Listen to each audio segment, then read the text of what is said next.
Everyone, welcome back to Broomy's Garage. Haven't had a video up for quite a while, so I thought I'd film something, and as you can see, well, we've got problems. We've got big problems.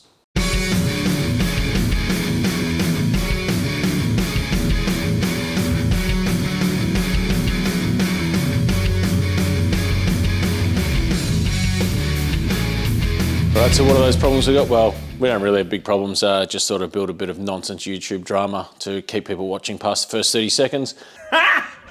Got him! What I've done is I've obviously taken the engine out. It is right there and over there. And the plates are getting lapped by Kevin, South Coast Rotary, at the moment because they've got a little bit of step wear on them. They had a bit of wear for a while. They're my original plates from when this thing, I used to circuit race. They've had a bit of a belting, so they're just getting lapped at the moment. Kevin's also doing a semi-PP to a brand new housing because the front housing, just through the tune-ups and stuff that we've been chasing, we might talk about that a little bit there, it had been a bit say that again. Sort of, so just sort of put a new one in there just for the sake of it anyway. I can probably still use that other second-hand one if I ever build an engine for myself for something else, or a backup engine, who knows, but yeah, just wanted to start fresh with that again. So if you don't know anything about the car, it might be your first video for some reason. Algorithm just decided to drop this one to you. Well, thanks for watching. Subscribe while you're here. This is 1993 Mazda RX7. It has two-rotor 13B engine, turbo 400 transmission, big 88mm Garrett turbocharger, and runs on methanol fuel, all controlled by a fueltech ECU. Now, roughly about 18 months ago, I think it was now, we went to the dyno, made 770 wheel horsepower at the hubs, and everything was great. We went to the track without the nitrous on, and had trouble spooling it, of course, because the air is very different at where we race compared to here. That was fine. Everything sort of went well. Went out a second time, and basically in a very short amount of time ran an 8.7 at 160 mile an hour with only on the same boost that we ran at the dyno, that power, and everything matches up based on the weight of this car and how fast it went based on the ET in mile an hour. So ET was pretty slow because we hadn't really put much power in at the start line. We're still working on some chassis stuff, so it went like 148, 60 foot. And then after that meet, we've just continuously chased the tail on some really weird misfire issues. So kept on going back to the track and trying changing, thinking they were fueling issues, just trying things with fuel. Evidently, it doesn't look like it's fuel related at all now. So last time out, we obviously, one of the times we had a problem with the fuel cell, how it was set up, and we fixed that, went back out. The last time we went out, we still had all the big misfire issues, but we went 127 to 60 foot. We confirmed that the fuel system was working right. So we can move past that one. So now we're at a stage now where we've just sort of wondering what the issue could be, and it's starting to look more like, I guess, spark related issue than a fuel related issue. So a few of the things we're going to do, try some different spark plugs. So the normal spark plugs we run an NGK 115, part number is R6725-115. We're actually going to try a plug from, if you run like a blow on alcohol Hemi or something, you'd know the plug. It's an R6061-11. So we're going to try those plugs. We're also going to change our ignition leads from some other leads that we had to some Magnecor leads, which Kev at South Coast Rotary is also making for us. Going to run some dielectric grease on the boots. We're going to try everything. Also won't be running an alternator, so there'll be no extra electrical noise in the engine bay. We've got a 16-volt battery now to help with an even stronger spark. So I'm hoping that all those things combined will lead to the outcome that we want. And the outcome that we want is that eventually I want to run a 7 in this car. The journey towards 7s always isn't just you put a car on the track and it runs a 7 straight away, especially with an engine that's a bit highly strung like this. So what I've really appreciated in very recent times is, I guess I'm not affiliated with a workshop. I'm just more in a garage working on a car myself. So there's been a heap of people who have walked this path before that have actually reached out and offered advice or things that maybe went wrong for them, or just, you know, what they've found in their setups going forward over time. I really appreciate just the conversation, just to talk to other racers about racing. It's really been great. So there's racers out there that are sort of trying things with intercoolers. So traditionally you see methanol rotaries do not run an intercooler, and they'll sort of drown them in fuel to control exhaust gas temperature so the engine doesn't melt down. There's a couple of guys now starting to run intercoolers, air-to-air, water-to-air intercoolers to control the intake temp charge so they don't have to drown them in as much fuel, and they're having great results with that. We run the cheaper methanol, and I think in Australia there's basically two kinds of methanol you can buy. There's one that comes from an industrial plant that makes methanol, and I think there's various brands. I think, you know, your Power Pluses, your Cheetah Race Fuels, the AT Racing methanol, and, you know, probably Coogee and things like that. They all come from, I'm pretty sure they come from one source. Happy to be proven wrong on that, but I'm pretty sure they come from one source essentially in Australia and just sold by different retailers. The only other methanol fuel you can buy in Australia is VP M1, which is imported directly from the US. And this racer said he had great results with VP where he had really bad results and misfires with the cheaper methanol before that. So the idea behind this is we want to go to the dyno. We will be going to the dyno when we put the new engine in with the 16 volt setup, retune it, get it all set up. We want to get this thing humming at the dyno, like 45 pound of boost just so it's clean, and then go to the racetrack and then start leaning on it sort of thing. So when we're on the dyno, we're going to take the cheaper methanol, see how that goes. Then we're going to pour some VP in, see how that goes. I might even swap my ignition leads, my old MSD ones for the Magnecor ones. I'm going to change the spark plugs from the 115s to the 606 ones and try some different things. Last thing we're also going to do is a crank angle sensor on a Rotary has 24 teeth down the bottom and 2 teeth up the top, which is like a Turbo 2 FC crank angle sensor. So normally it has 2 triggers, one for, you know, RPM speed and one for the home reference. I've been recommended to basically forget about the top sensor and grind 2 teeth off the bottom sensor, so it basically becomes a 24 1-and-1 missing tooth arrangements. I'll be doing that as well because there's a lot of guys, basically they come about because early days of the fueltech ECU, it didn't have enough inputs essentially to run both those sensors. So they just would, you know, wire the crank angle sensor like this, but they've had really good results with it like that. So even though the FT600, how I have it now, is just very easily has all the multiple inputs for that sensor, that guys are out there still in America, Puerto Rico, are still grinding the wheel on their crank angle sensor because they're getting better results in it. So I don't think it was any, I don't think I've ever had a problem with electrical noise in that term and, you know, bad RPM signal, but I'm willing to try anything at this point to make sure that I cover off all bases. So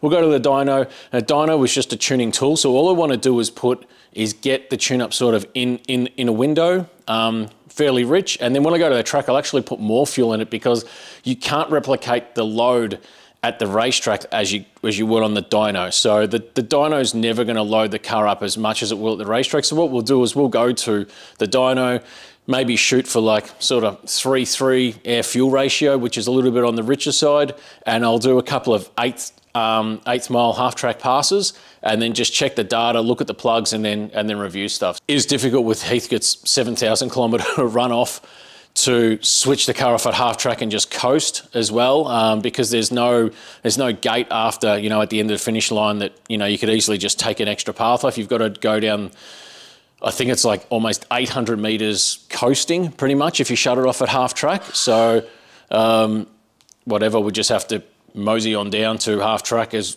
fast as we can and hopefully we shut it off and we make it without having to start the car again. Because to read spark plugs, you need them not have false information essentially from idling and just driving under cruise conditions and that. You need to know that the heat in the spark plug is from that rip that you just did. So that's why you see racers switch cars off it as soon as they finish the pass and that. It's so they can actually read spark plugs accurately. And it is an art form that I'm definitely not good at, but have to learn in order to be able to tune these cars, because the data you get can be, you know, air fuel ratio sensor is just a reflection of whatever is happening in both of the rotors, and it's a mixture of both of those. Exhaust gas temperature, it depends where the probe is put and stuff like that, so you can get different readings there, but at least you got a ballpark. The spark plug will not lie essentially. It is at the scene of the crime where everything's happening, and if it says too hot, it doesn't matter what the rest of your data says, it means it's too hot. If it's super rich and the rest of your data says like tune-up's okay, hey, it's probably a little bit rich and you can take some fuel out. So got to get better at reading the spark plugs and doing it more often. The other thing I've got going on is that this car is super heavy. So you see cars running really fast times. One of the things that, I guess, you might say more casual racers or whatever, people that are race fans and into it might not think so much about is weights of cars. Now, force is mass times acceleration. So obviously, the more something weighs to accelerate that car faster, you need more force, which is horsepower. I want to run a 7 in this. I'm going to run a 7 in this. It will happen one day, undoubtedly, because I'm going to keep on trying till it happens. But the cars in this that race in this category with a 28/9 tyre, not that I'm racing against them or care about them as in terms of competition, but you'll see cars out there maybe with other cars racing, guys with the Monster Performance RX7 and the Hurstville Towing RX7. Those cars are incredible. Gen 1 RX7 cars, they are flying at the moment. They're running, I think they're in mid 180 mile an hour sort of thing now, running 740s. I think the Monster car's done. I think the Hurstville one's gone 760 something just the other week. Now, for even just to bring it back to say to run 790. So for those cars actually weigh with a driver not far north of 2,100 pounds. So if you say they're 2,150 pounds as they sit on the ground race weight with their driver, which is 2,100 is the minimum you can weigh at events like Jamboree and stuff like that. So they're super light cars. They weigh 2,150. They have to run a 799 or a 790 even. They have to make about 800-ish, 830 horsepower at the rear wheels to drive that car to run like a 790, basically. You know, if they run an even faster 60 foot than like about a 135, they probably only need to make 800 horsepower.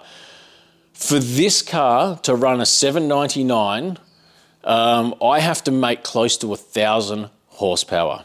This car weighs almost 2,600 pounds. So this is something that a lot of people don't understand. Like, so if I was just to make 800 horsepower in this car, it's only going to run about 850 probably, somewhere around that. And that's just because the car is super, super heavy. So I've got to make some mumbo. I have to make horsepower, which means I have to put boost into it, which means it's going to be hard on the components, it's hard on the engine. So I want to run a 7 in this thing. I'm going to run a 7 in this thing, but I guess the decision I've got to make in the future is if I had a Gen 1 RX7 and this car was going 790s, if I was to take the entire running gear and the tune-up and everything out of this car and put it in a Gen 1 RX7 that weighs 2,100 pounds with me in it, that car potentially runs 750s. That's pretty massive. So I love this car, I really do, but as a drag racing car, with an engine, it's not a 2J, it's not an LS, you know, it's a little 2-rotor, rotary. They don't make the horsepower of those big cube 6 cylinders and V8s that people might put in them. So, you know, if it's very highly strung, it's very expensive to run 1,000 plus horsepower out of one of these things. You know, they require lots of maintenance, but you know, you got to pay to play. So if you want to go fast, that's the name of the game. That's what we're going to do. We're going to take it to the dyno. We're going to test what I was calling the conspiracy theories. They're not conspiracy theories. It was just a bit of fun, a bit of playing words and that, because everyone always that you talk to has their own learned experiences on this happened and then I did this and then it didn't happen anymore. So that's the cure to it. But what we do as drag racers is we often, we don't actually investigate what the root cause of a problem is. We just change things. And then when the problem goes away, we just say that was the cure. And then we'll tell people, this fixes everything, do this. But you don't know if it was actually just that in isolation or something else that actually led to that. So that's why I've basically just changed everything, because I just want to move forward with the whole lot. I don't want to just try one or two things. I want to try all the things. So everything that everyone's come to me with and saying, it's this, do that, do this, do that, whatever, I'm doing all of them. So I can basically say, that's it. After I get to this point, there's still issues, you know, whatever. I've got a lot of investigating to do. We'll go to the dyno. I don't know, we're just waiting on the engine stuff to come back from Kev. When that's back, it takes like, you know, one night, not even that, to build the engine and basically put it in the car, get it all sorted, and then got to sort out dyno on that. Very busy with work and other commitments at the moment, so probably really need dyno Friday night or even a Saturday night if possible or something. So not many people are going to be open for that. It's probably someone like Jason at Tunnel Vision. Jason loves rotaries and loves methanol rotaries especially, and big smoky rotaries without a doubt. So that's completely facetious. He definitely does not. So I might chat to Jason and see if I can sweet talk him into doing it. But basically we've got to look for someone with a mainline hub dyno that's available on a Friday night or a Saturday night, that we can do a few rips in this thing and do a bit of experimenting to get the right result. It's been a journey so far. Again, big thanks to all the racers out there that have either reached out or I've sent them a message and they've been obliging with information. Again, I guess I'm not affiliated to any workshops, so there's no secrets that, you know, they're worried about getting out to the wide world, because I don't talk to other workshops. They don't talk to me. I'm not affiliated with anyone. So thanks for everyone. It's great just to talk to other people about stuff rather than just sitting there wondering or whatever. I talked to Mike from WA Racing Developments, of course, heaps, and he helps me to no end, and he's got runs on the board with 7-second methanol rotaries too. So we talked to him, and a lot of my advice has come from him on what to do in that too. But it's also good to talk to other people as well. I don't have a lot of friends, I guess, in the drag racing world to talk to about this kind of stuff. So it's good just to talk to more people. So with that, can't wait to get to Jamboree 2. I'll be there for the Friday test day as well as Saturday and Sunday. So if you're there, love to chat. And yeah, I think that's pretty much it for this and the update on this thing and what we're doing moving forward. But excited by what the future holds with this car. And then, yeah, what we do in the future with it. Unfortunately, you just can't take a lot of weight out of these cars. They're really super heavy. The chassis of them is super heavy. They're triple skinned in parts, double skinned everywhere else. And the only way to take weight off them is basically to cut the chassis out of them and build like a 3/4 car or a chassis car. And it's the only way you're going to get them down to a lightweight of what an early generation car would be. So I think with that, in another video, I might weigh some of the hanging panels on this thing, maybe the door and the hatch, and I might actually weigh the RX4 just to get a representation of what the weight difference is between something like this and what something like, you know, a 1970s sort of Mazda, even a big 1970s Mazda is, and why it's so much, I guess, easier to make one of those cars go super fast compared to a big hulking hunk of metal like this thing. All right, I think that should just about do us for today. Thanks everyone for watching. Yeah, like, subscribe, all that nonsense or whatever, and I'll see you. Promise it won't be too far. It won't be another 49 days or whatever it has been last time. So I'll hopefully see you again very soon.